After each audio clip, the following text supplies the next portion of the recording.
अरे कमी वापर पण अस्सल वापर. MDH काश्मीरी लाल मिरची पावडर.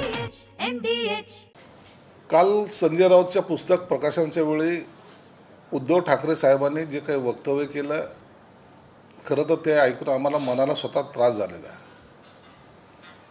त्यांनी एका ठिकाणी असं सांगितलं की संजय राऊत जेव्हा आर्थर रोड तुरुंगात जात होते त्यावेळेला मला माझ्या जुन्या आठवणी आठवल्या. शिवसेना प्रमुखही 100 दिवस आर्थर रोड जेलमध्ये होते.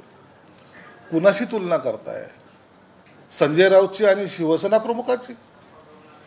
संजय राऊत कशासाठी जेलमध्ये गेले होते? पत्राचाळ घोटाळा प्रकरण. शिवसेना प्रमुख कशासाठी गेले होते? आंदोलनामुळे गेले होते. ह्या दोघांचं तुम्ही स्पर्धा कशी करता? तुम्ही त्या संजय राऊतला शिवसेना प्रमुखाच्या अटकेबरोबर मोजतायत.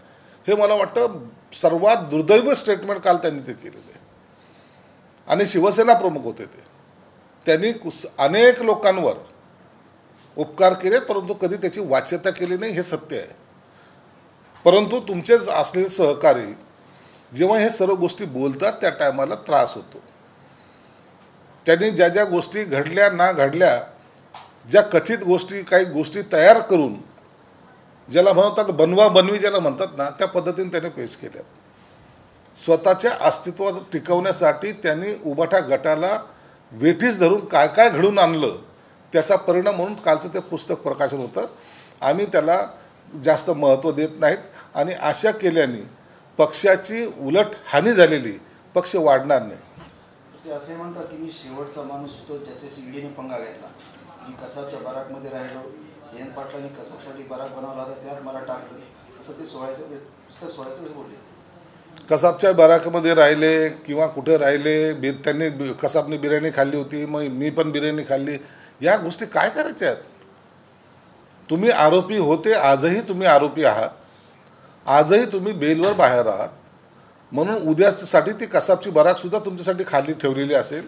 म्हणून जेलमध्ये गेलो आहे तर मी काय मोठा राष्ट्रभक्त म्हणून गेलो आहे असा जो आविर्भाव ते आणतायत, तेच मुळात चुक आहे. एका आरोपीचं इतकं उदात्तीकरण करणं, त्याच्यासाठी एवढं बोलणं, मला वाटतं हे चुकीचं आहे. यामुळं असे जे आरोपी आहेत, मग एक पत्राचाळ घोटाळा प्रकरणच नाही तर मुंबई महानगरपालिकेमधले अनेक घोटाळ्याशी संबंधित हे लोक असतात.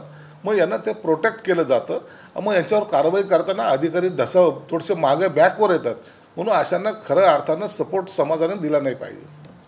सर, 2017 ते 2022 या काळात ठाकरे गटाचे 50% नगरसेवक शिंदे साहेबांकडे आले. आता उद्धव ठाकरेची अस्वस्थता वाटली त्यांच्या गटामध्ये. नाही, त्यांना काही फरक पडत नाही. त्यांनी परवा स्टेटमेंट केलं, ज्यांना जायचं त्यांनी जावं. आणि शिवसेना प्रमुख म्हणायचे या चिमण्यानं परत फिरा रे. म्हणजे शिवसेना प्रमुखसुद्धा एखादा शिवसैनिक त्यांच्यापासून तुटल्यानंतर त्यांना बोलवण्याचा प्रयत्न करायचे. यांचं उलट आहे, ज्यांना जायचं ते जा. माझी कुटुंब, माझी जबाबदारी जरी राहिलो आम्ही तरी सफिशियंट आहेत, असा कदाचित त्याचा अर्थ असेल. म्हणून आता त्यांच्याकडे कार्यकर्ते थांबायला तयार नाहीत. जे गेलेत, पहिले गद्दार म्हणायचे, नंतर कचरा म्हणायचे, नंतर मग आणखीन काही त्यांना टोमणे मारायचे. परंतु जाणाऱ्यांचा प्रवास कुठंही ते थांबवू शकले नाहीत. आणि आजही उबाठामध्ये कोणीही राहायच्या मनस्थितीत नाहीत. उबाठा म्हणजे फक्त आणि फक्त उद्धव ठाकरे साहेब, त्यांचं किती आता अस्तित्व माहीत नाही, पण संजय राऊत चालवतो ती उबाठा, असा लोकांचा समज झालेला आहे. तर उद्धव ठाकरे असं म्हटले की भाजपला उद्देशून बोलले की दगाबाज मित्रापेक्षा दिलदार शत्रू बरा. भाजपा दगाबाज मित्र निघाला. हे आपण पहिले तपासून तर पाहा ना, कोणी कुणाला दगा दिला आहे? एका रात्रीमध्येच आपण मुख्यमंत्री पदी कसे आल्यात? एका रात्रीमध्ये काँग्रेस आणि राष्ट्रवादीची युती कशी झाली? दगाबाज कोण आहे? एकदा ठरवून तरी घ्या.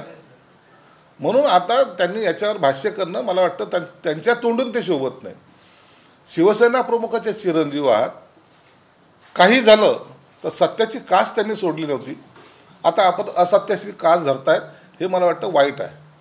सर, मराठा आरक्षण विरोधात बाजूने दाखल केलेल्या याचिकावर सुनावणी घेण्यासाठी सर्वोच्च न्यायालयाच्या आदेशानुसार उच्च न्यायालयाने पूर्णपीठ स्थापन केले आहे आणि आता त्या पूर्णपीठासमोर सुनावणी होणार आहे.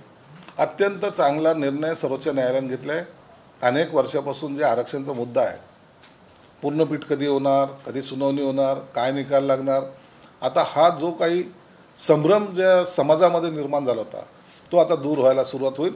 मला वाटतं फास्ट ट्रॅकवरच पूर्ण पीठ याचा निकाल देईल आणि जो काही निकाल असेल त्यानुसारच मग आरक्षण कसं असलं पाहिजे, काय असेल, हे सर्व मुद्दे त्यात येतील. आणि मला वाटतं हे आंदोलनाला च्या बाजूने लागावं अशी अनेकाची जी काय अपेक्षा आहे ते सुद्धा आता किती पूर्ण होते हे निकालानंतर कळेल. Sir, one nation one election ठीक आहे, पण त्यात पारदर्शकता कुठे आहे असं उद्धव ठाकरे म्हणाले. एक निवडणूक बॅलेट पेपरवर घ्या आणि नंतर तुमची टिमकी वाजवा असं उद्धव ठाकरे निवडणूक आयोगाला आव्हान देत भाजपवर टीका केली. त्यांना टीका करण्याशिवाय दुसरा पर्याय नाही आहे.